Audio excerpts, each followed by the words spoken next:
La verdad es que pues, yo estoy muy contento y lo quería, lo quería comentar porque al final en estos foros a veces habla un poco de la emoción que sentimos la gente que estamos en estas cosas, ¿no? Yo estoy ilusionado, estoy muy contento de ver la cantidad de gente que ha venido, la cantidad de participación que hay y la cantidad de gente maja que puedes conocer cuando te planteas las cosas de otra manera, ¿no? Yo creo que una forma de protegerse contra el desánimo, ¿no? Y contra la desesperanza, pues es plantearse otra forma de trabajar. Porque planteándose otra forma de trabajar te lleva a conocer gente que posiblemente de otra manera no conocerías, ¿no? Y yo por este congreso me llevo a varias personas que he conocido y en particular a Jackie, que no la conocí y ayer pues por la noche estuvimos hablando y la verdad es que aparte de tener una trayectoria vital increíble y de admirarla profesionalmente, pues personalmente es una persona encantadora. Así que yo sí quería reivindicar un poco que al final los profesionales trabajamos como somos, ¿no? Es difícil ser buen profesional si uno es mala persona. Igual que es difícil ser mal profesional si uno es buena persona, ¿no? Entonces, pues sí que reivindicar un poco, aparte de la técnica, ¿no? De los manuales, de los modelos, de los protocolos, sí que reivindicar un poco el papel del ser humano, ¿no? De la humanidad, de los valores, de los principios, de la ética. Sin más, no me quiero extender mucho. Sí que quería presentar a Jackie, ¿no? Que muchos la conoceréis. Es una respetada activista a nivel internacional, es escritora, es conferenciante también, da charlas por todo el mundo y es formadora especializada principalmente en escucha de voces, en trauma, disociación, psicosis y sobre todo, yo creo, recuperación. Ha participado en conferencias a lo largo de todo el mundo, ha escrito artículos, ha colaborado en libros también y es la presidenta de la Red Nacional de Escucha de Voces de Inglaterra y una de las personas más representativas a nivel internacional del movimiento de escucha de voces. Que de aquí también aprovecho para recordar que el 6 y 7 de noviembre el congreso va a tener lugar aquí en Madrid, bueno, en concreto en Alcalá de Henares, y os animo a todos a que participéis y a que la gente que escucha voces y lo pasan mal, pues que les animéis a que vayan también, ¿no? Sobre todo eso, ¿no?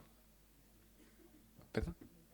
Ah, bueno, sí, y un taller que vamos a hacer también desde la Asociación Madrileña el 7 de mayo con Fernando, que estuvo ayer por la tarde, y yo mismo, que vamos a hacer un taller práctico sobre pues, cómo son los grupos de escuchadores de voces y la filosofía que hay detrás sobre todo, ¿no? Es el 7 de marzo, he dicho, de mayo, el 7 de mayo en el Hospital Santa Cristina, donde ya hicimos uno en septiembre también a raíz de la invitación de la madrileña. Quería dar muchísimas gracias a la Junta actual de la madrileña por permitirme este lujo. Yo me siento hoy como, vamos, encantado de estar aquí, muy orgulloso de estar aquí compartiendo este espacio con Jackie y de verdad muchas gracias por haber contado conmigo y pues por lo fácil que habéis hecho todo este proceso. Sí que quería hacer una breve introducción, ¿no? De que Jackie tiene experiencia tanto a nivel personal como profesional. Ella también es escuchadora de voces, ¿no? Y os recomiendo que leáis las cosas que ha escrito sobre su proceso personal de recuperación, porque es una auténtica maravilla ver, ¿no? Desde la experiencia personal el proceso que sigue una persona para salir un poco pues eso, del diagnóstico, de las etiquetas, de intervenciones de profesionales muy poco respetuosas, y ella se ha recuperado y es un ejemplo de ello. Cuando estaba preparando la presentación de Jackie, al leer su historia, en un libro que se llama Viviendo con voces, 50 historias de recuperación, Jackie cuenta su historia personal. Sí, no es 50 sombras de Grey, no. Y es un libro fascinante y la historia de Jackie, al leerla, pues a uno se le caen muchos mitos, ¿no? Que tiene en la cabeza. Y me gustó mucho una coincidencia que yo tuve con ella, y es que ella plantea que hubo un libro que le marcó su vida, ¿no? Y su cambio de perspectiva, que fue Trauma y Recuperación, de Judith Herman, que seguramente algunos lo conozcáis. Y yo casualmente leí ese libro durante la residencia, en mi formación, y también me cambió la forma, ¿no? de entender este tipo de cuestiones. Y sí que quería pues, plantear un par de cosas breves sobre el trauma. Una cosa que aparece en el libro de Judith Herman, muy importante, que dice que este es un libro controvertido porque habla de cosas que nadie quiere escuchar. Y yo creo que eso es algo que ha pasado mucho con la historia del trauma pues en general a nivel mundial, ¿no? Que son historias que la gente no quiere oír. Y los profesionales nos resulta incómodo escuchar estas cosas.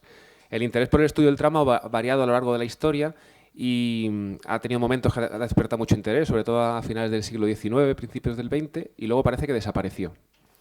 Y ahora está volviendo otra vez a aparecer este interés y una cosa que quería comentar es que muchos profesionales también estamos afectados por el trauma de alguna manera, porque cuando las personas nos lo cuentan, mucha gente se disocia. Los profesionales es como, bueno, yo me voy a centrar en esto, que quiero trabajar contigo, y esto pasó hace muchos años. Quería comentar que durante muchos años se ha minimizado el impacto del abuso sexual, del maltrato infantil, en el impacto que tiene para una persona y en cómo eso puede desarrollar luego problemas de salud mental que se pueden diagnosticar de 1000 formas, pero que en la base hay un daño muy fuerte a la persona y cómo eso se ha minimizado y se ha mirado para otro lado. Quería contar una anécdota muy, muy breve cuando estaba en la formación. Hubo una sesión clínica en la que se hablaba de una chica de 15 años que estaba siendo abusada sistemáticamente por su tío. Éramos 30 profesionales y la sesión clínica versaba sobre qué diagnóstico tenía la chica.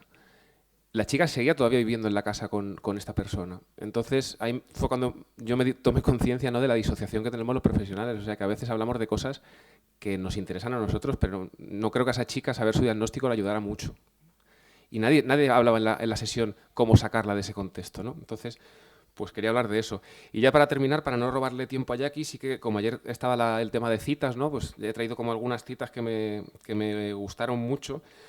Una es de Pierre Janet, a finales del siglo XIX, que planteó que la existencia de disociación, en muchos casos de psicosis, señaló que aunque el estado psicótico puede no tener relación aparente con la realidad actual, el terapeuta puede descubrir que sí que tiene relación con el pasado, con historias pasadas.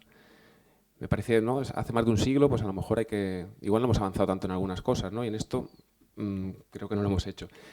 Luego también Bowlby señalaba que cuando se conocen las experiencias reales que han tenido durante la infancia y se las puede tener en consideración, con frecuencia se pueden ver los miedos patológicos de los pacientes adultos ante una luz totalmente distinta. Se ve que los síntomas paranoides, a los que se había considerado como autógenos o imaginarios, son respuestas que tienen sentido, aunque distorsionadas, a episodios históricos. Y ya para terminar, quería decir una frase de Jackie de uno de sus artículos que hace referencia al filósofo Thomas Kuhn, que también se citó ayer, y plantea que las revoluciones científicas suceden cuando las contradicciones crecientes y las anomalías empiezan a desafiar las asunciones básicas sobre las cuales un paradigma particular se asienta. Yo creo que estamos en ese momento, ¿no? Hoy, en estos 2 días ha salido aquí cantidad de cosas que cuestionan el paradigma que hemos estado manteniendo. Así que, sin más, os dejo con Jackie, ¿vale?, que es un placer escucharla y a disfrutarlo.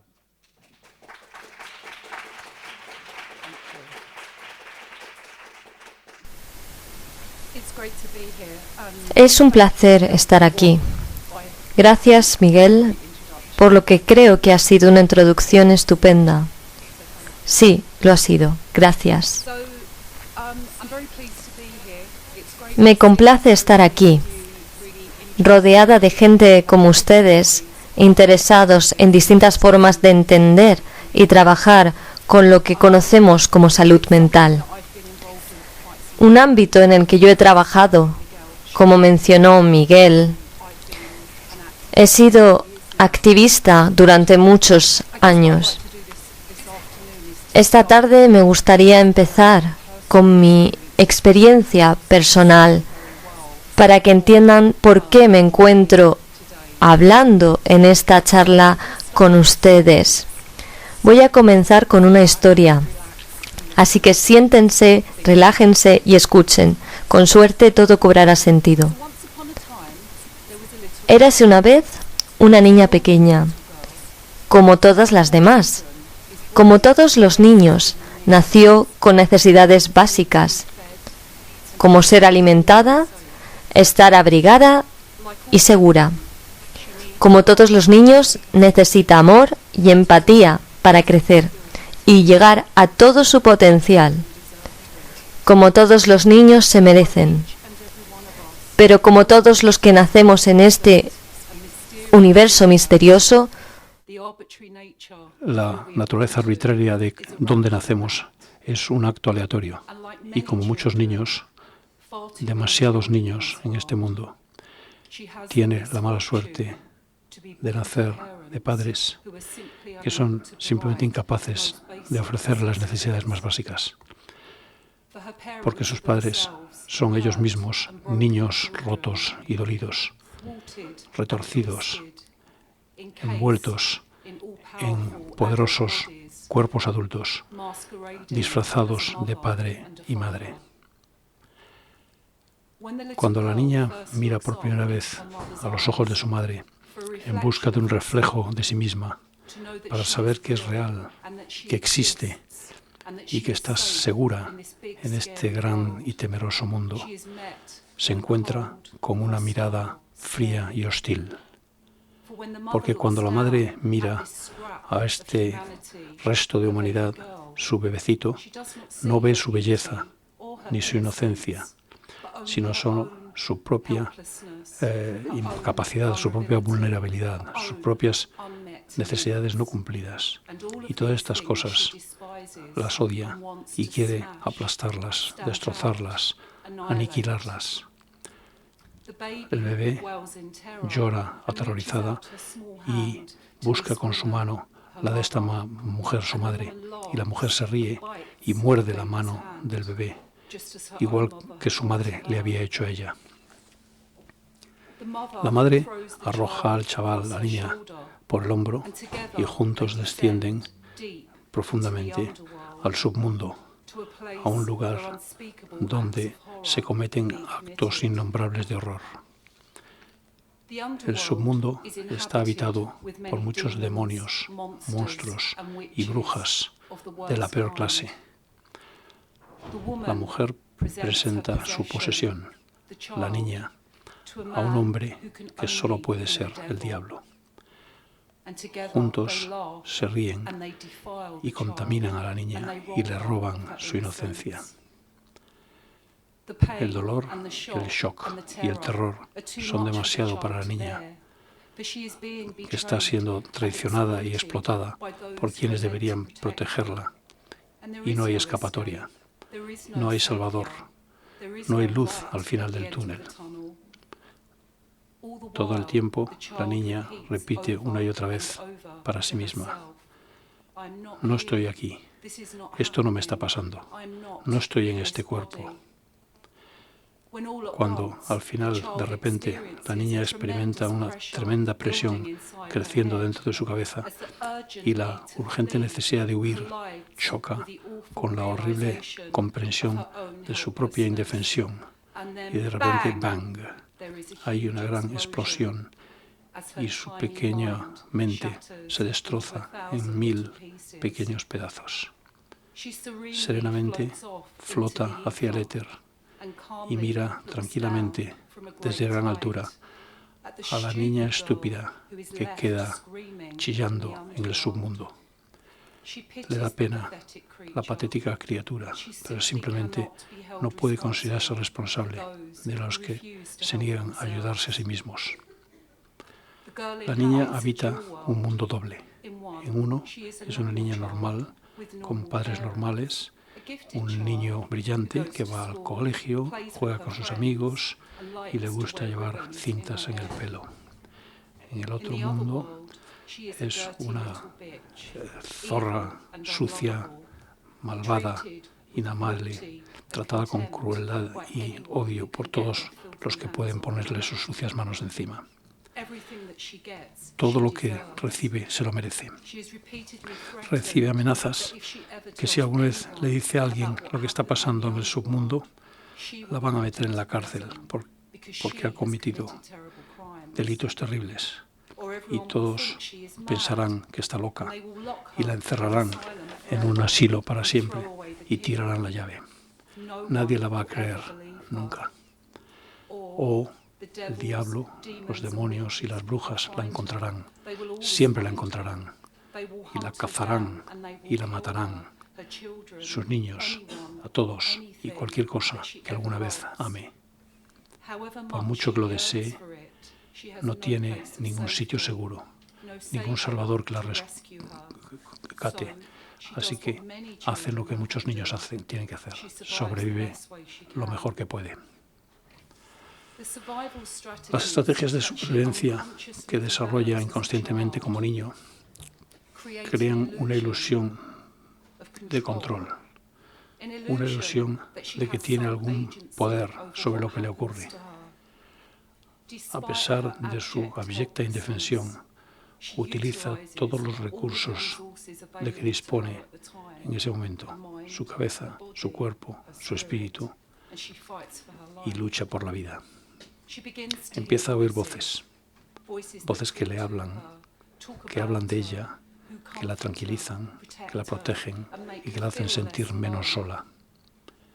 Con el tiempo la controlan y la aterrorizan, pero la ayudan a seguir viva. Una de las primeras voces que oye es la Gran Madre. Es una figura maternal muy poderosa, que es bella y amable, una figura beneficiosa, que siempre está allí, tranquilizándola y confortándola. La Gran Madre es uno de los mejores inventos de la niña, porque es una niña lista. Así mantiene esta ilusión secreta de sí misma durante el mayor tiempo posible.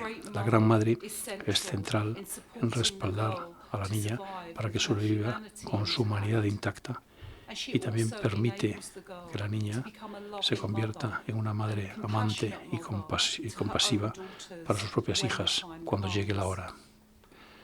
Su cuerpo se convierte en el centro de su horror y su necesidad, porque no hay otro lugar donde lo pueda expresar. No hay nadie a quien contárselo. Empieza a cortarse, a darse con la cabeza contra la pared, a arañarse, y siempre descubre formas de liberar con seguridad su angustia. No llama la atención a sí misma, no le hace daño a nadie más. Nadie puede tocarla. Su relación con la comida se convierte en un viaje misterioso de aventuras en el que descubre muchos poderes especiales.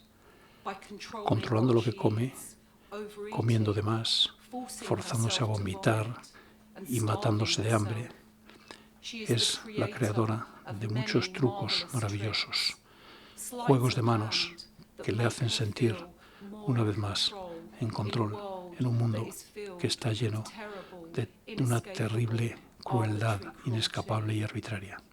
Por una vez, tiene el control de su cuerpo. Puede hacerle lo que ella quiera. Es la ama de su propio universo. Su creatividad se extiende más allá de su cuerpo, hasta el mundo. Le encanta escribir cuentos y poemas, dibujar y pintar, leer tantos libros como pueda poner sus manecitas encima. Los libros le permiten acceder a otros mundos, mundos donde hay posibilidades infinitas. En el reino de su imaginación, los personajes y las historias de los libros la cautivan, se convierten significativos para ella, hasta que los internaliza dentro de sí misma, para que se siente menos sola, y el mundo todavía tiene algo de magia y maravillas para ella. Su sentido de justicia siempre está allí, brillando dentro de sí todo el tiempo. Sueña en un mundo donde un día estará segura y libre y será amada. Por último, escapa del submundo después de muchos años tortuosos, donde, cuando alcanza la edad adulta, pueden haberle roto su cabeza y su cuerpo, pero por suerte su espíritu sigue intacto. Está habitado por multitud de personajes, cada uno de los cuales tiene su parte que desempeñar en ayudarla a sobrevivir. Todavía no se da cuenta de esto. Por el momento, oye sus voces y a veces los ve en el espejo, pero hace lo mejor que puede para ocultar su existencia de sí mismo y a todos los demás. Es capaz de habitar diferentes mundos y sabe guardar secretos ocultos dentro de sí.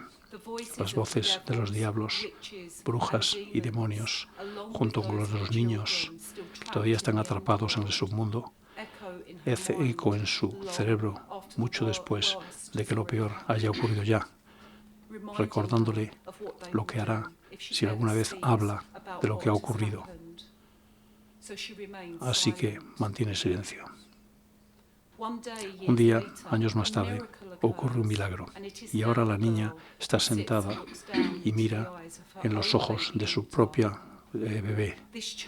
Este bebé ha sido muy deseado, muy querido, y está asombrada de la belleza y perfección de este diminuto ser.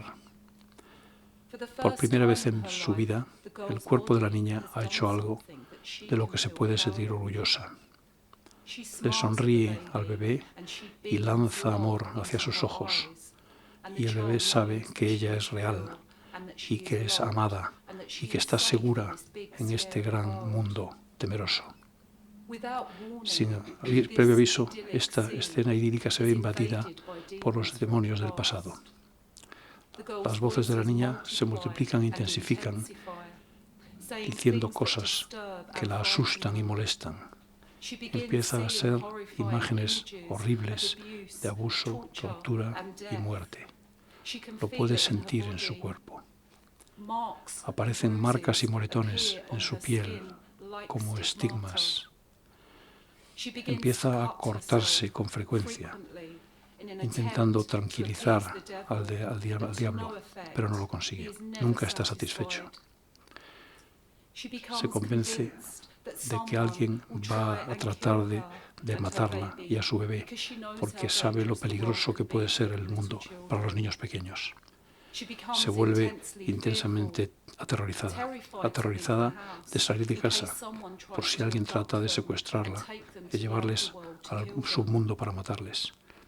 Teme que se está volviendo loca, como siempre supo que le ocurriría, pero siempre le dijeron que ocurriría. Habita en un mundo doble.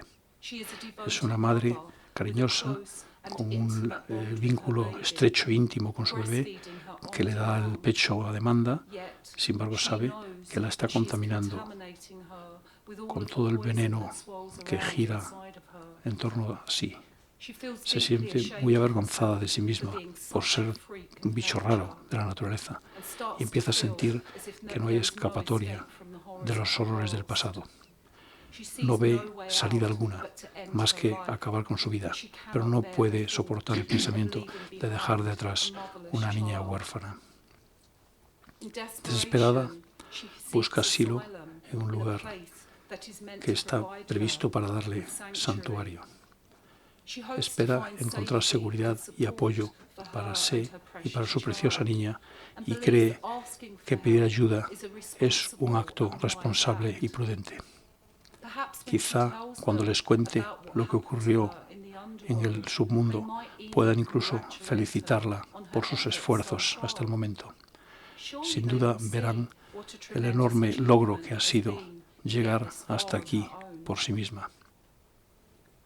Las brujas, diablos y demonios tratan de silenciarla con sus horribles amenazas. Sin embargo, empieza a contar a los guardianes del asilo, quienes le aseguran que son hombres sabios, curadores y, de hecho, acerca del niño que los niños que han sufrido en el submundo. Para su asombro, reiteran las palabras del diablo. No hay submundo. Ella está loca. Ella está enferma. Nació con algo mal dentro de sí. Siente como si le hubieran dado una bofetada. La hubieran pateado mientras está en el suelo. Hubiera sido abusada de nuevo. Eso añade insulto a la lesión. Está horrorizada y molesta y tiene que resistirse para no romperles en pedazos. Esta realidad es suficiente para volver loco a cualquiera.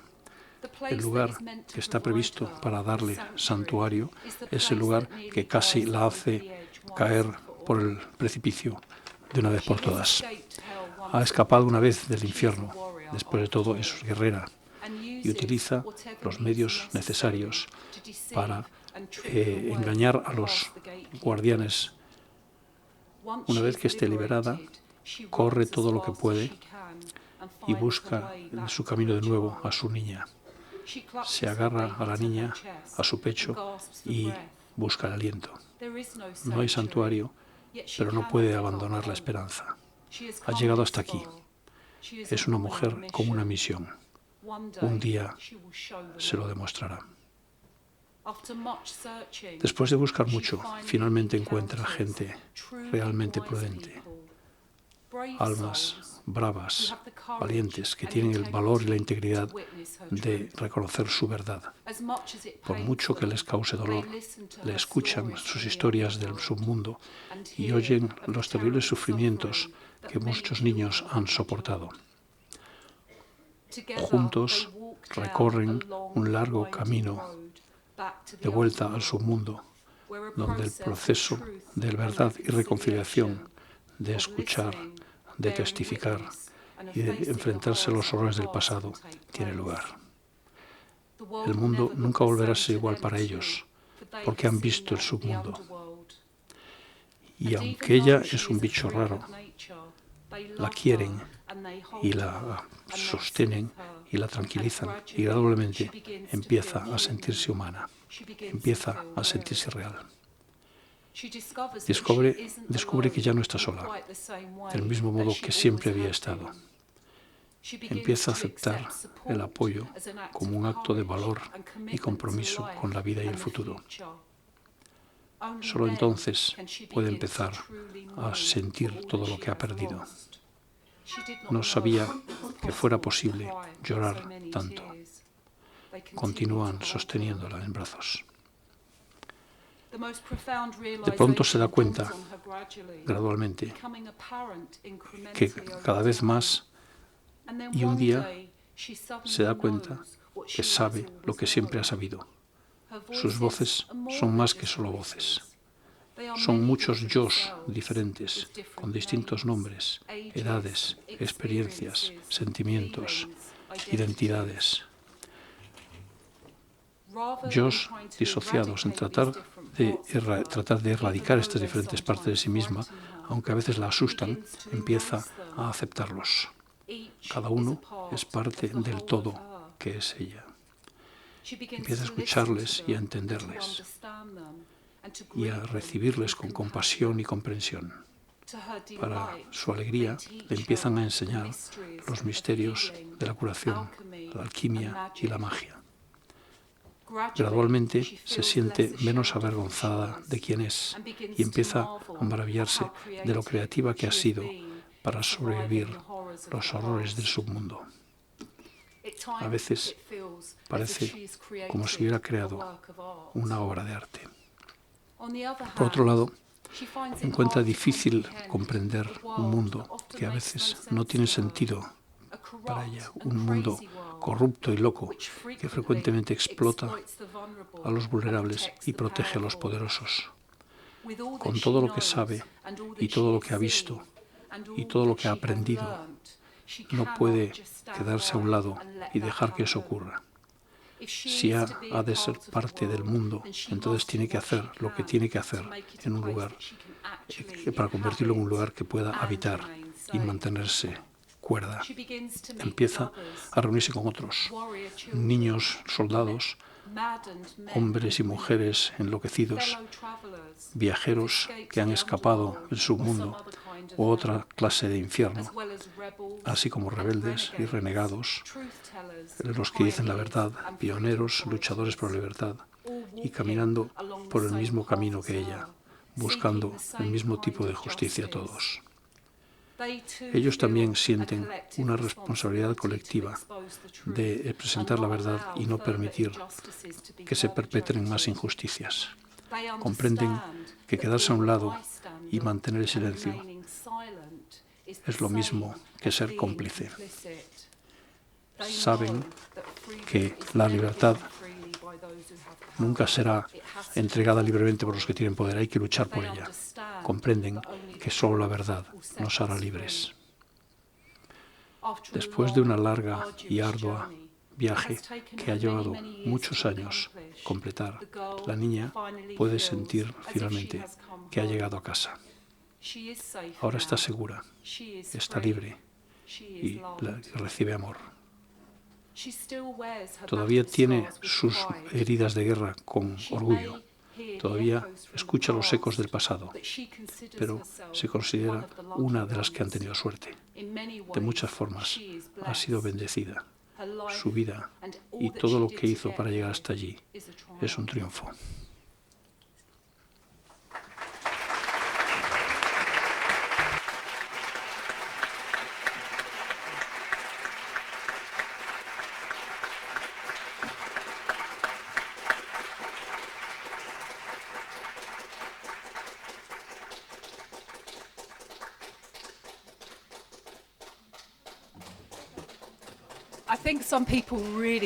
Creo que hay algunas personas que les...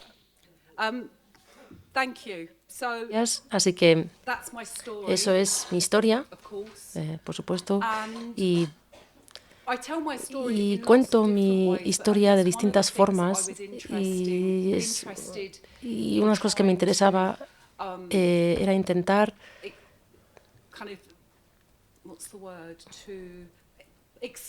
quería explorar y ver cómo quería intentar contar la historia desde la perspectiva del niño. Y una de las cosas que me resulta muchas de las cosas que hacen que la gente enloquezca cuando son jóvenes, y lo que ocurre es que tenemos un adulto al final con una historia sobre y la razón por la cual ellos están ahí sentados. También estaba interesada en ver cómo contar la historia para explicar la forma en que la disociación funciona. Tal y como comentaba en la historia, se me abusó brutalmente de pequeña. Mis padres estaban relacionados con un grupo organizado de pedofilias y muchos otros niños en la zona donde yo vivía. Y tal y como me imagino que vosotros podéis imaginar, las consecuencias de este tipo de abuso es realmente horrible. Y ser explotado y decepcionado por las personas que te tienen que proteger te deja sentido realmente fatal y rota y muy mal. La primera persona a la que yo conté de este abuso, porque se me había amenazado por estas personas en esta red, la primera persona que conté era un psiquiatra. Y cuando empecé a explicar estas experiencias al psiquiatra, me paró. Me dijo, para un momento, y me dijo que esas cosas realmente no me habían ocurrido, que eran síntomas de una enfermedad realmente seria y que tenía alucinaciones, que no eran expresiones reales que yo había tenido, que me hizo sentir aún mucho más loca y desesperada, por supuesto. Y recuerdo cuando me dijo esto, que dejé su oficina y andando por el pasillo y yendo al baño y entrando en el baño y dando mi cabeza, pegando mi cabeza contra la pared, porque sabía que ese sitio que se supone que me tenía que dar seguridad era realmente el sitio que me iba a enloquecer totalmente. Así que tuve mucha suerte de poder escapar de ese hospital y hice lo que hacen muchos pacientes y que hacen en esas situaciones. Les dije al personal lo que querían escuchar, que yo ya no creía esas cosas y que tenían razón, que tenía una enfermedad pero que me sentía mucho mejor. Muchas gracias. Entonces, pues me fui. Luego tuve también mucha suerte de encontrar un psicoterapeuta con el que pude trabajar que sí que me creyó. Y él creía que en algunas ocasiones los adultos sí que hacen cosas horribles a los niños.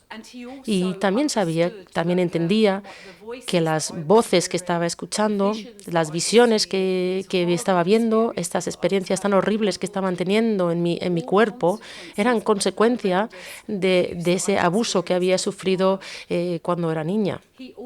Y también creía que era más que esas cosas horribles que me habían ocurrido, a pesar de mi terror y mi desesperación. Él vio una mujer inteligente que era creativa y que tenía potencial de realmente tener una vida muy buena. Y estoy tan agradecida de que él pudo sostener esa esperanza para mí cuando yo no podía tener esa esperanza para mí misma. Comenzamos a trabajar juntos y aunque él era un psicoterapeuta muy experimentado, no había trabajado con gente, con personas con experiencias como la mía, tan extremas. Y esto fue realmente reconfortante para mí, porque sentía que estábamos en esto juntos. Y en vez de él ser el experto y yo tener que ser una persona pasiva, que realmente éramos un equipo y que podíamos trabajar juntos como un equipo, y esa igualdad era muy importante para mí. Después de trabajar con él aproximadamente 3 o 4 meses, él me dio una copia de este libro, Trauma y Recuperación, que creo que Miguel ha mencionado en su introducción. Y este libro realmente me fascinó y me cambió todos los esquemas. El New York Times lo describe como uno de los libros psiquiátricos más importantes que se ha publicado desde Freud. Pero para mí, leer este libro realmente me cambió la vida. Está escrito por un psiquiatra americano, y el hecho de que se hubiera escrito por un psiquiatra que estaba hablando de las cosas que me habían pasado fue algo muy poderoso, porque era una voz de una psiquiatría que era muy sabia. Y para mí, sus ideas y el esquema que ella propone era realmente una cosa que me cambió la vida. Así que una de las cosas que Judith Herman comenta en su libro, en la primera mitad, es como un análisis histórico de la forma en la que nosotros como sociedad hemos sabido que las cosas traumáticas traumatizan a la gente. Y luego se convierte en algo socialmente y políticamente no conveniente, y se intenta olvidar de ello. Y era un poco parte ahí de Freud, ¿no? que intentaba escuchar a los pacientes, las experiencias de la niñez, los abusos, para intentar decir que esto no eran experiencias reales, sino que eran fantasías, porque el Freud se estaba siendo financiado por la aristocracia austriaca, entonces era un poco conveniente mantener estas ideas. Así que tiene un análisis ahí histórico que le lleva hasta la actualidad, al sistema psiquiátrico de actual, y entonces voy a comentar sus ideas un poco más adelante. Otra cosa que hace en la segunda parte del libro es que ella explica un modelo de recuperación que yo encontré realmente muy útil, y tiene muchas referencias de personas que han sobrevivido, por ejemplo, presos de guerra que han sido torturados en situaciones civiles, por ejemplo, abusos sexuales, violencia doméstica. Y una de las cosas que fue muy importante para mí fue, primero, entender mi propia experiencia personal en un contexto mayor social y político, y esto fue el comienzo de mi crecimiento como una activista. Y otra cosa que fue muy importante es que ella aboga por una forma de trabajar con personas que es fundamentalmente honra su supervivencia. Ella lo que dice es que aunque hayas tenido una experiencia horrible, con buena ayuda puedes tener una vida buena. Y para mí eso fue una cosa tan maravillosa de escuchar. Así que ella explica una especie de forma de trabajar con las personas, y primero hay que establecer una seguridad, y en la segunda fase hay que apoyar a la gente para que empiecen a recordar las cosas que les ha pasado, aquello que les ha roto. Y en ese proceso las personas pueden empezar a sentir que sus sentimientos, y eso es donde empieza la recuperación, cuando sus experiencias y el sufrimiento es escuchado por otra persona. Y es algo muy poderoso, porque otra persona ve tu dolor, y entonces se transforma el dolor de la persona. Y la última parte del proceso es la reconexión con la comunidad y con la sociedad. Una de las cosas que Judith Herman hace es cambiar un poco el esquema de las diagnósticos psiquiátricas, y lo que ella dice es que las personas tienen unas reacciones reales y que tienen sentido a las cosas que ellos han experimentado. Yo soy una persona que he intentado y he promovido en Inglaterra mucho el tema de quitar el tema de los diagnósticos, pero esto es otro tema aparte. No obstante, para mí esta idea del trauma complejo, el post-trauma complejo es un paso muy importante hacia realmente empezar a ver que todas las personas que terminan en la psiquiatría, yo creo que tienen historias y tienen razones por las cuales ellas sufren esta angustia o se han vuelto locos, ¿no? Así que ella describe a las personas que tienen problemas con sus relaciones. John Bowlby, el trabajo de él habla de la teoría de apego y está volviendo un poco a la moda como un vínculo realmente importante en cuanto al comprender la psicosis. La disociación, que también voy a hablar también mucho de ello, es que hay personas que están muy traumatizados, lo que disasocian, intentan, a lo mejor a veces escuchan voces o pueden tener unas memorias de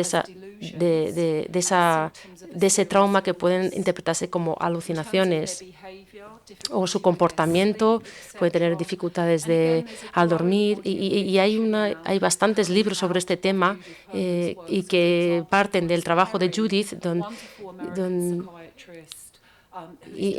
que están haciendo mucho trabajo en el tema de ver la neurofisiología, el impacto neurofisiológico en el cerebro de los traumas que han sufrido estas personas de niño. Y finalmente empezamos a comprender las consecuencias de las experiencias que las personas tienen en cuanto a la cognición, su emoción y su autoconcepto. Y es interesante que las personas que cumplen los requisitos de una trauma compleja, a veces se les diagnostica con esquizofrenia, y especialmente si en el caso de las mujeres que tengan un trastorno de límite de la personalidad, trastorno límite de la personalidad, algunos lo llaman también una psiquiatría así sin sentido. Así que uno de los primeros síntomas de esquizofrenia sí que prevalecen en las personas que han sufrido un trauma complejo. Y entonces ha habido varias campañas internacionalmente que han intentado quitar esto, demostrando que la diagnosis de esquizofrenia lo localiza el problema en las mentes, en los cerebros de las personas, en vez de preguntar a las personas qué es lo que ha ocurrido en su vida. Y una de las cosas que la gente está diciendo es que están hablando de la psicosis traumática para dar la idea de que las experiencias traumáticas pueden causar lo que habitualmente llamamos psicosis. Al final de su trabajo, Judith Herman habla de la reconexión, de esta fase de reconexión, la necesidad de que los supervivientes necesitan esa reconexión. Y ella, correctamente, a mi modo de ver, reconoce que cuando te han hecho cosas horribles, y como yo describo que yo tuve una experiencia muy traumática de niña, y cuando busqué ayuda me sentí abusada de nuevo. Entonces, una de las cosas que Judith Herman dice es que es comprensible que la gente se siente realmente muy enfadada sobre este tema, pero una de las cosas, las dificultades es que este enfado se convierte en algo muy destructivo en su vida. Entonces, lo que ella dice es que es importante que la gente busque una misión que les ayude a sobrevivir, donde ellos como se reconecten, que intenten buscar un cambio. Así que el hecho de que yo estoy aquí hablando con vosotros es parte de mi misión de supervivencia. Así que es un poco un tema de acción social y el deseo de hablar de lo no hablable o no decible es una forma de intentar buscar la justicia. y la necesidad de hablar públicamente de la verdad, porque hay aquellos que olvidan el pasado, están condenados a repetirlo. Así que no se trata de la venganza o buscar compensación por las atrocidades cometidas, pero se trata de trascender y hacer que todo ese horror que te ha ocurrido y hacer que eso sea un regalo para otras personas. Y entonces esto es mi regalo para vosotros. Y una de las cosas que Judith Herman comenta es que la necesidad de la gente necesita compartir su testimonio, y mi trabajo en la red de escucha de voces, y una cosa que es muy poderosa sobre la escucha de estas voces y este movimiento es que nosotros creamos lugares donde las personas pueden comenzar a compartir sus experiencias. Aquellos sociólogos y psiquiátricos que han hablado de este testimonio describen el hecho de comentar y hablar del testimonio. Hablan de que tiene un propósito dual, es decir, cuando un superviviente testifica, se purga un poco ella mismo del mal que le ha ocurrido y también ofrece un testimonio de la injusticia social y política. La palabra testimonio tiene una doble connotación, porque es tanto algo objetivo, judicial, público o político, pero también es algo subjetivo, espiritual, catártico o privado. Luego, el uso de la palabra testimonio implica que lo subjetivo, el dolor subjetivo privado, se debería observar de una forma objetiva dentro de un contexto político. Así que unas cosas que Judith Herman también comenta es que es este mecanismo de disociación. Mi experiencia, tanto en el Reino Unido y en el trabajo alrededor del mundo, viajo mucho, y unas cosas que veo es que a menudo tenemos como dos categorías. Una es la disociación y la otra es la psicosis. Y claro, cuando las personas creen que están experimentando la psicosis, tradicionalmente esas experiencias, esas voces que tienen, las visiones que tienen, las ideas que pasan por su cabeza sobre sus experiencias, que puede estar ocurriendo en sus cuerpos, se reconocen como un síntoma de una enfermedad. Pero una de las cosas que yo y otras personas alrededor del mundo están ahora promulgando es que esta cosa que se llama psicosis es simplemente una reacción a las cosas terribles que le ha ocurrido a una persona. Así que esto es Judith dice que los síntomas de la angustia que experimentan las personas llama la atención sobre un secreto que es indecible y pues evitan la atención sobre ello. Esto es la forma más aparente de traumatizar a las personas y alternarlo entre sentir nada y revivir ese evento. La dialéctica de la trauma da lugar a alteraciones complicadas y reales de la conciencia que George Orwell, uno de los más comprometidos de este siglo, llamaba pensar dos veces, y que los profesionales de la salud mental buscan resolver. Así que el doble pensar, tal y como explica Judith, esto viene de la novela famoso de George Orwell y su novela 1984. En 1984, George Orwell describe este universo del futuro, en donde los que viven en ese mundo se les pide que tengan creencias contradictorias. Por ejemplo, la guerra es paz, la libertad es la esclavitud. Así que esta forma de doble pensar es muy distinto la disonancia cognitiva. En la disonancia cognitiva, por supuesto, ves que tenéis unas creencias contradictorias. La diferencia con el doble pensar es esta falta de disonancia cognitiva. Así que tenéis unas creencias contradictorias, pero realmente no das cuenta que son así. O sea, Judith habla de la forma en que la trauma puede crear esta doble pensar en las personas, y me gustaría ampliar esta metáfora y diría que muchas de las teorías en la psiquiatría tradicional es una forma de doble pensar. O sea, por ejemplo, los diagnósticos, que muchas no tienen evidencia, que hay se habló, el DSM-5 salió el año pasado y hay muchos de esos diagnósticos. La gente en general creen que son evidencias científicas, pruebas científicas de esos nuevos diagnósticos, pero realmente es un grupo de psiquiatras que votan sobre si creen si se debería incluir ese diagnóstico o no. Y hay que recordar que el 70% de los psiquiatras que ayudaron a firmar a elaborar ese DSM reciben dinero.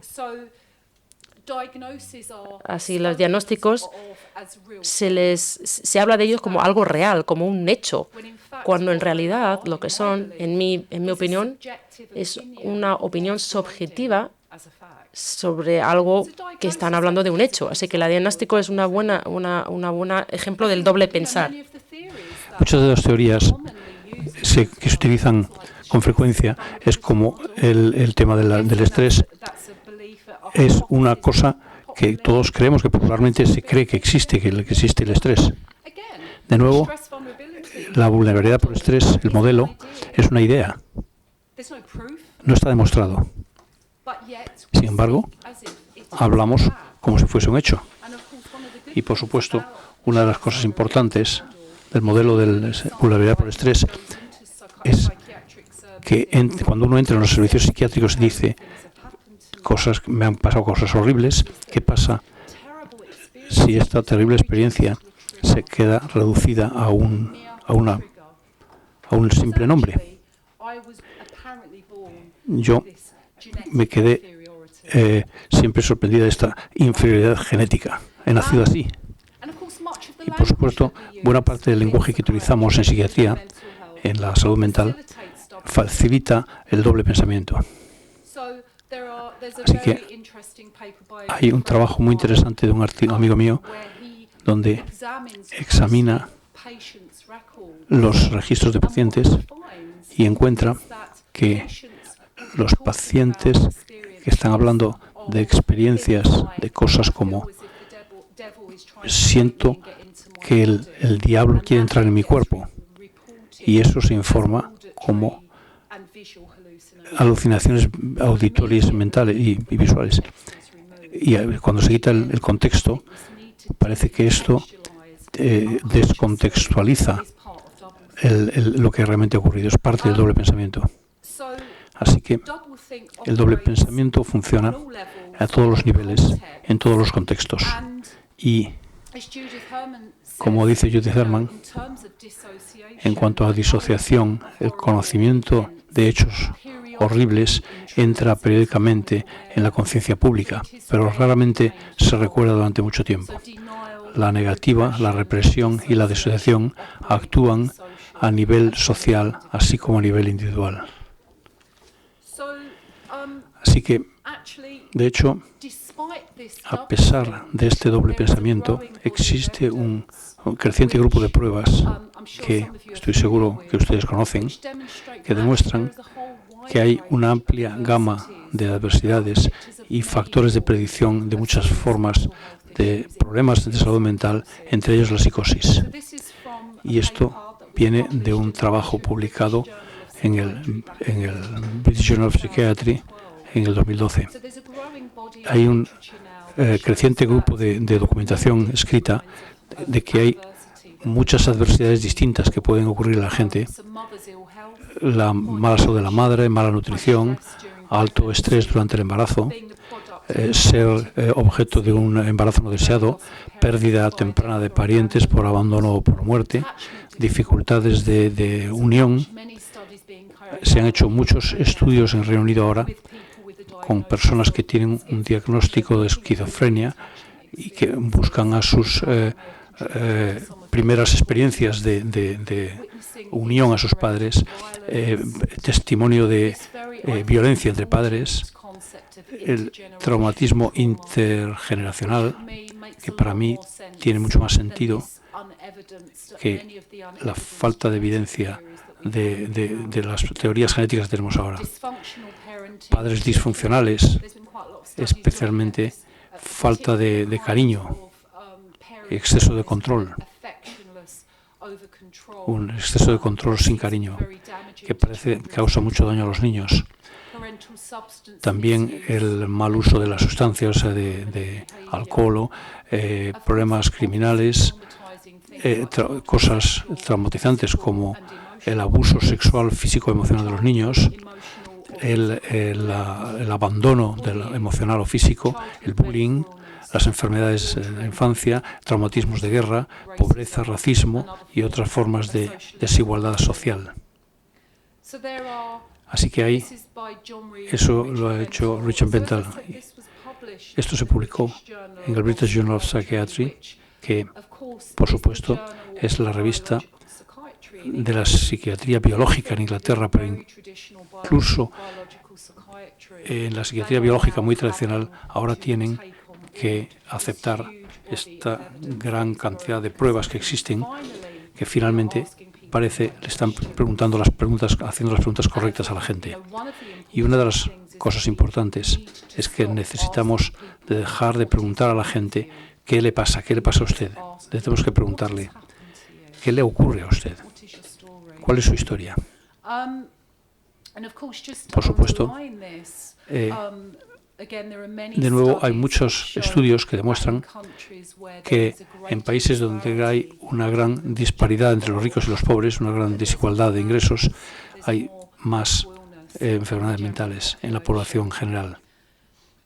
Y, por supuesto, el primero es Estados Unidos, seguido de cerca por Reino Unido, y bajo el gobierno conservador que tenemos ahora, y como consecuencia hay más gente que entra en los hospitales, que se suicidan, que reciben prescripciones de medicamentos psiquiátricos. Existe una relación muy fuerte entre la política y el distrés. No sé cómo, ya veis cómo está España, mucho más abajo. Y hablando especialmente de la adversidad y psicosis de los niños, hay muchos estudios ahora que demuestran que la adversidad infantil le causa mucho más riesgo de adquirir psicosis después. Por ejemplo, las investigaciones indican que los que han recibido abusos de niños tienen 9,3 veces más probabilidades de adquirir psicosis. Los que sufran los casos más fuertes de abuso, el riesgo aumenta hasta 48 veces. Es importante saber que hay muchos estudios, no son estudios pequeños, son estudios grandes de miles de personas.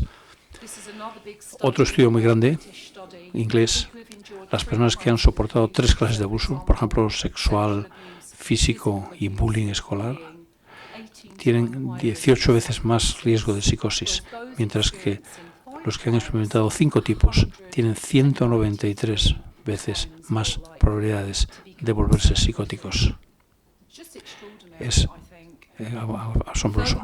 Además, las personas con psicosis tienen 3 veces más probabilidades de haber experimentado abuso sexual infantil que los que tienen otros diagnósticos y 15 veces más probables de haber recibido abusos que los no pacientes. Lo que, por supuesto, no quiere decir que todo el que experimenta psicosis ha experimentado abuso infantil, pero cierto, en cuanto a lo que sabemos, hay muchos estudios ahora que parece cada vez más que esto es algo que desde luego tenemos que preguntarle a la gente, porque las pruebas son muy sólidas, de hecho. Y parece que esta relación es causal, porque de la forma que funciona el doble pensamiento es que hay psiquiatras muy biológicos que dicen, bueno, ya sabes, estoy seguro que el niño en las primeras etapas de la enfermedad tuvo que haber iniciado por un caso de abuso sexual. Y yo creo que no es que realmente haya recibido el abuso, sino que de las personas que tenían que protegerle son los que te pueden haber vuelto loco. Pero parece que sí existe esta relación dependiente de la dosis también, que simplemente significa que la gravedad, la frecuencia y el número y los tipos de experiencias adversas aumentan, de hecho, la probabilidad de síntomas y adquirir psicosis. Y solo para hacer hincapié en esto, una de las formas que los psiquiatras biológicos han comprendido la biología de la gente es ver personas que tienen diferencias en el cerebro, gente con un diagnóstico de esquizofrenia. No todas las personas son iguales, por supuesto. Si hace una resonancia magnética, algunas personas tendrán cambios en el cerebro. Habrá irregularidades, habrá asimetría, habrá áreas del cerebro con más daños y ciertas que no se han desarrollado correctamente. Así que durante muchos años se ha supuesto que las personas nacen con estos cambios en su cerebro. Un amigo mío, con el que trabajó mucho, el profesor Reed, hizo una investigación y cuanto más investigaba esto, comparaba imágenes de cerebros de personas que habían sido sometidas a cosas muy traumáticas, como tortura, y también los comparó imágenes del cerebro de personas que de niños habían sido sometidos a abusos horribles, y lo sabemos porque es contemporáneo. Hay evidencia forense que lo respalda. Y lo que halló es que las personas que habían experimentado traumatismos extremos tenían exactamente los mismos cambios en el cerebro. Así que, de hecho, creo que esto es muy importante, porque lo que hace es que nos ofrece una biosocio modelo completo y no hace una biología privilegiada y reduce los aspectos psicológicos de la gente, la experiencia de la gente y los aspectos sociales de la experiencia de la gente como meros desencadenantes. Pero de hecho, lo que creo que esto debe hacerse, la pregunta es de que todo esto está muy relacionado. Aquí tienen el modelo traumagénico de neurodesarrollo de la psicosis. Pero significa, tiene que sonar científico, como ven. Creo que este modelo de neurodesarrollo traumatógeno es muy importante porque ofrece una ayuda de por qué estas personas tienen el cambio en el cerebro. Y la otra cosa que creo que es importante acerca de ello es que estos cambios no tienen que ser permanentes. De hecho, de nuevo, hay cada vez más pruebas que demuestran que con un apoyo suficiente y adecuado, los cerebros de la gente pueden cambiar de forma literalmente. O por supuesto, los bebés y los niños, su cerebro tiene mucha más capacidad porque su cerebro está todavía en desarrollo, pero incluso gentes que han sido traumatizados de forma crónica, hay una serie de estudios que están llevándose a cabo que le ofrecemos a alguien una ayuda terapéutica a largo plazo y se puede literalmente ver los cambios en el cerebro. Así que para mí eso es muy interesante y muy esperanzador. Si están interesados en alguna de estas investigaciones que les acabo de presentar, por desgracia está en inglés. Estamos buscando un editor español que lo quiera publicar. Esto esperemos que pueda venir a España, pero Modelos de locura es un libro que coedité con John Reed. Es un resumen de toda esta investigación que les he hablado. De hecho, examina los enfoques psicológicos, sociales y biológicos de la psicosis. Así que el antídoto al doble pensamiento es este, que en toda presentación de estrés, en teoría, en la investigación, en la enseñanza, en la discusión de casos, en las presentaciones de los medios de comunicación y en las conversaciones diarias entre los usuarios del servicio y los profesionales, debería tener en su centro, a menos que haya pruebas convincentes en contra, la idea de que las sensaciones, los sentimientos y las acciones son consonantes, son concordantes con sus experiencias pasadas y presentes. Las gentes, esto parece que tiene sentido. Y estoy seguro que parte de nuestro trabajo, si como profesionales estamos conociendo a alguien que comparte con nosotros cosas que parecen locas, empezar a tratar de ver el significado que hay en su locura. Esa locura puede tener sentido. Como he dicho, yo siento que soy una de las que tuvieron suerte. Tuve mucha suerte de recibir ayuda. Parte de ese movimiento mundial que trata de buscar cambios en los servicios de salud mental, de forma que se piense en las personas que han tenido lo que llamamos locuras. Y creo que mi ruego a ustedes es que continúen trabajando juntos, porque hay muchas fuerzas contra nosotros, muchas personas que tienen grandes inversiones en mantener el statu quo. Así que tenemos que trabajar juntos a los distintos niveles y no tenemos que rendirnos nunca. Muchas gracias.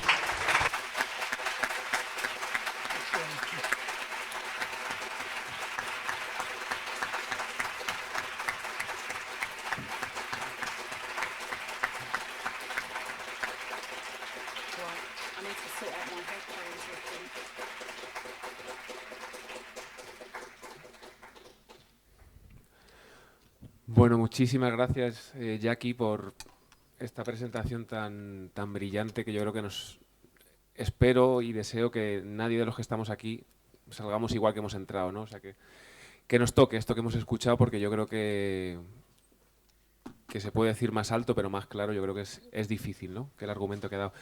Muchas gracias. Como estamos cortos de tiempo, sí que podemos abrir un turno de preguntas. Sí que agradecería de verdad que fueran breves para que pudiera tener tiempo para contestar, porque se tiene que ir. Entonces, hacer las preguntas breves, ¿vale? Para que ella pueda contestar. Y de verdad, mil gracias, Jackie, porque ha sido un placer escucharte y creo que a más de uno nos has puesto la piel de gallina. Y sí que algo muy importante que yo lo único que quiero señalar es que estas cosas generan optimismo, esperanza, ¿no? y ganas de hacer cosas, ¿no? O sea, que a pesar de que pues algunos nos emocionemos, nos toque de alguna manera a cada uno en su medida, esto da ganas de trabajar para cambiar las cosas. Así que mil gracias.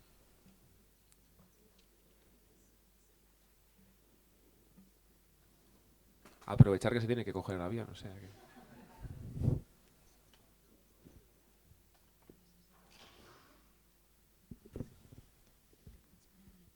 ¿Perdón? Sí.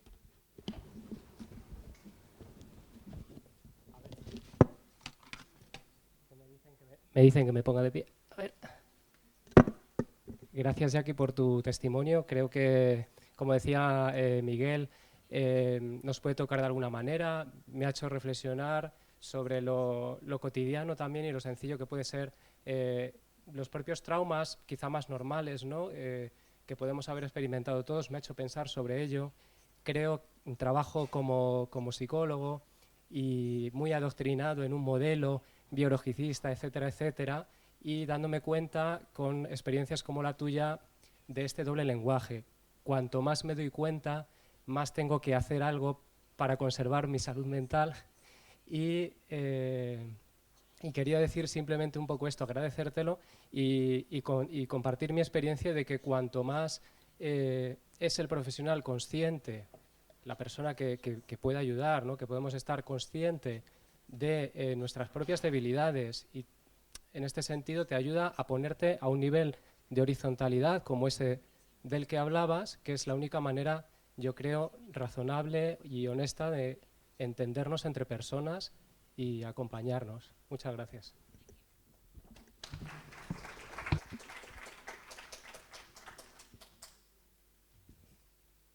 Thank you.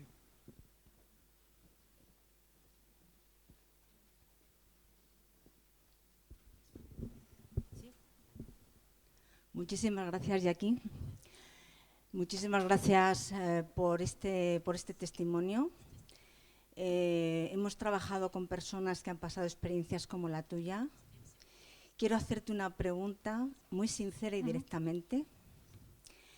Cuando has hablado de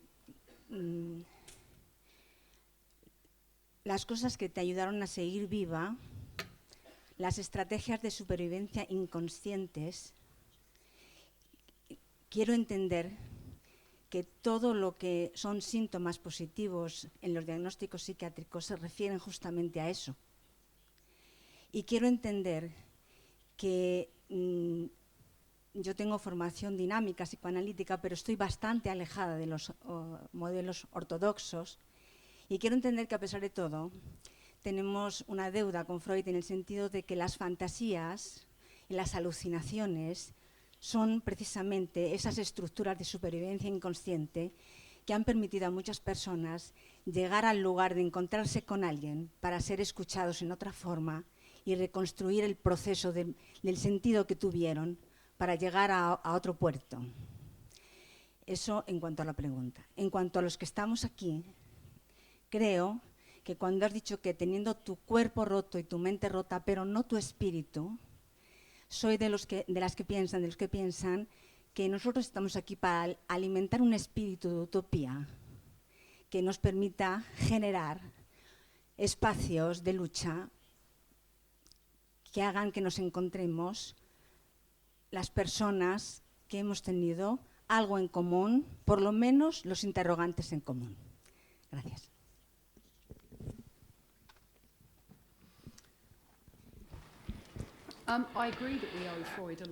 Estoy de acuerdo en que todos hemos luchado mucho y la importancia que tiene para todos. De hecho, el hecho de que Freud hizo todo este cambio de rumbo y decidió que estas cosas no eran hechos reales, creo que ha sido muy destructivo, de hecho. Creo que eso hay que decirlo. Pero, no obstante, por supuesto, ha hecho aportaciones muy importantes. El hecho de que tengamos este concepto del inconsciente, tenemos que agradecérselo a Freud. Y, por supuesto, en mi trabajo con personas que tienen esto que se llama psicosis, empiezan a manifestarse a veces en formas muy literales.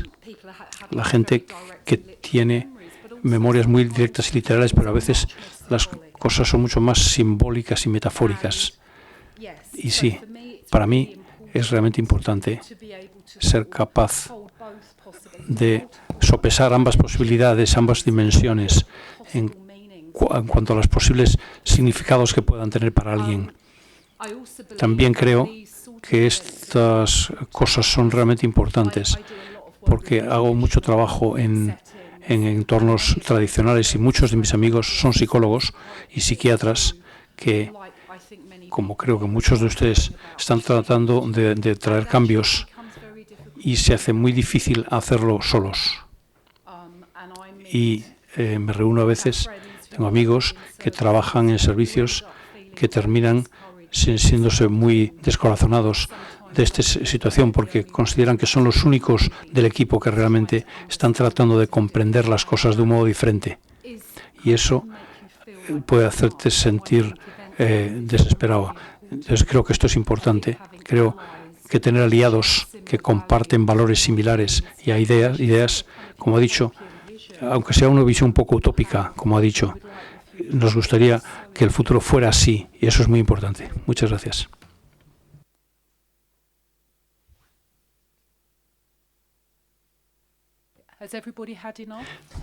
Todo el mundo.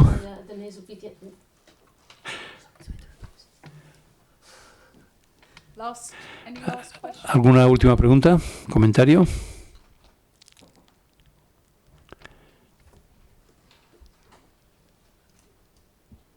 Hola, gracias Jackie porque he tenido una catarsis muy buena, o sea, muy mala y muy buena, es decir, que no quiero que me entiendas mal. Yo quería decir que esa llamada que tú estás haciendo a que los profesionales se unan a esta, que al final es una lucha por la justicia, ¿no? El comprendernos y el ayudarnos unas personas a otras es una lucha por la justicia. Y en el caso concreto de las personas que hemos pasado por este tipo de experiencias de sufrimiento psíquico, independientemente de las causas, ¿no? que las mencionaste tú, muy variadas, estamos encontrando en el apoyo entre iguales, ¿no? En el apoyo mutuo, muchas veces lo que no estamos encontrando, quiero pensar que todavía, en el sistema de salud mental.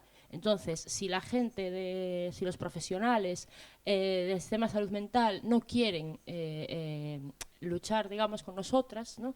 Lo vamos a hacer nosotras solas, ¿no? Entonces, entonces, al final, a lo mejor la gente dejará de contar con los profesionales si encuentra mejor ayuda fuera del sistema de salud mental.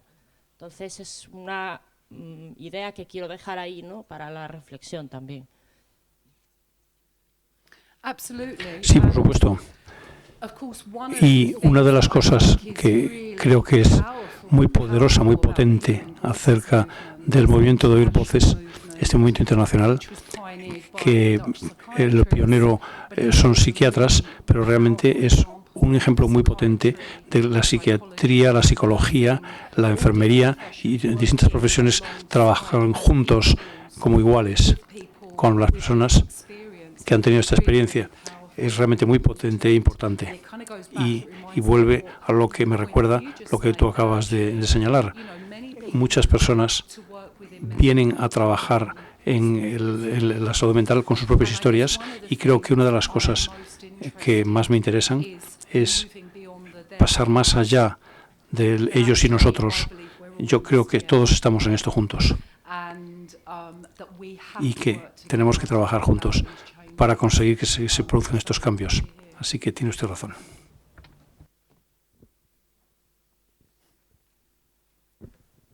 Gracias. Primero de todo, muchísimas gracias, Jackie. Una pregunta muy breve. Soy residente de psicología clínica.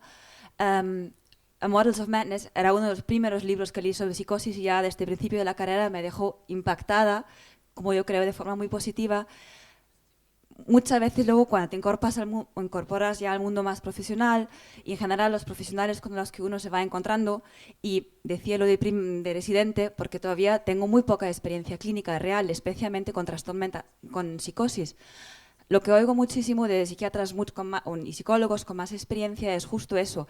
Quizá algunas pocas personas eso puede tener alguna influencia, cuando yo quizá presento más ese tipo de versión. Cuando yo pregunto simplemente no podría ser que, y siempre recibo la misma respuesta, quizá algunos pocos, la mayoría, o hay casos en los que directamente no tiene nada que ver, orgánico, puro y duro y ya está. ¿Qué opinas tú al respecto? Muchísimas gracias. Bueno, yo les pediría las pruebas y conseguiría una copia de Modelos de Locura que es una prueba mucho más sólidas. Muchas de las cosas biológicas no tienen base de pruebas, son hipótesis, son formas de pensar.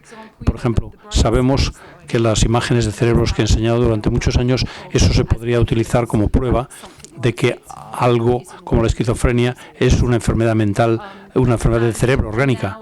Pero ahora creo que tenemos formas más útiles de comprender eso, que los cerebros de las personas están dañados por las cosas horribles que les han ocurrido. Entonces este pesimismo, esta forma de pensar sin pruebas acerca de la experiencia de la gente tiene que ser desafiado. Mi experiencia es que la gente que dice eso no están al día con la investigación actual. Así que una de mis formas de tratar de desafiar eso es conocer mis cosas. Estoy suscrita a las revistas psiquiátricas y mantengo muy al día de toda la investigación que se está realizando, porque creo que eso es un arma que podemos utilizar contra ideas que por frecuencia no tienen base en las pruebas. Y yo lo que diría siempre, mira, no entiendo eso, así que por favor muéstrame las pruebas, porque lo que el investigador está diciendo es que las personas que se han vuelto locos lo hacen por buenas razones, que estoy seguro de lo que usted ha dicho ya lo sabría. Bueno, muchas gracias a todos. Espero que no haya sido demasiado complicado lo que he contado, espero que les haya sido útil y muchas gracias por su atención.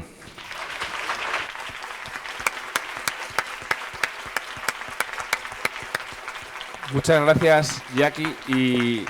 Y ahora Iván va...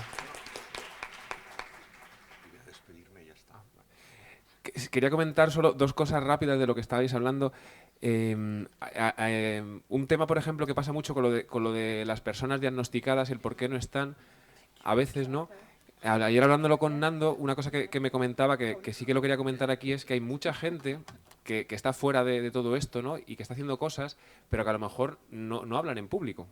Porque claro, subirse aquí delante hay mucha gente que le da vergüenza, se pone nerviosa, pero no significa que no. Hay mucha gente, lo que pasa es que a lo mejor no toda esa gente quiere ser pública, quiere hablar, pero sí que existe. Y es verdad que no creo que España sea un país distinto en ese sentido, ¿no? Si en otros países hay mucha gente que está saliendo, aquí también las hay, ¿no? Y algunos los conocemos, pero es verdad que hay gente que a lo mejor quiere vivir su vida de manera anónima y no está metido en esto, pero que sí que están, ¿vale? Quería puntualizar eso, que sí que me parece importante, ¿no? Que hay mucha más gente y no puede ser que ellos y nosotros, o sea, esto es algo de todos, ¿no? Solo quería comentar eso. Bueno, voy a cerrar las jornadas porque me toca. Agradeceros, bueno, primero a Jackie, que creo que ha sido estupendo. Vamos, a mí me ha encantado. Muchísimas gracias por haber venido. Se lo agradezco de corazón.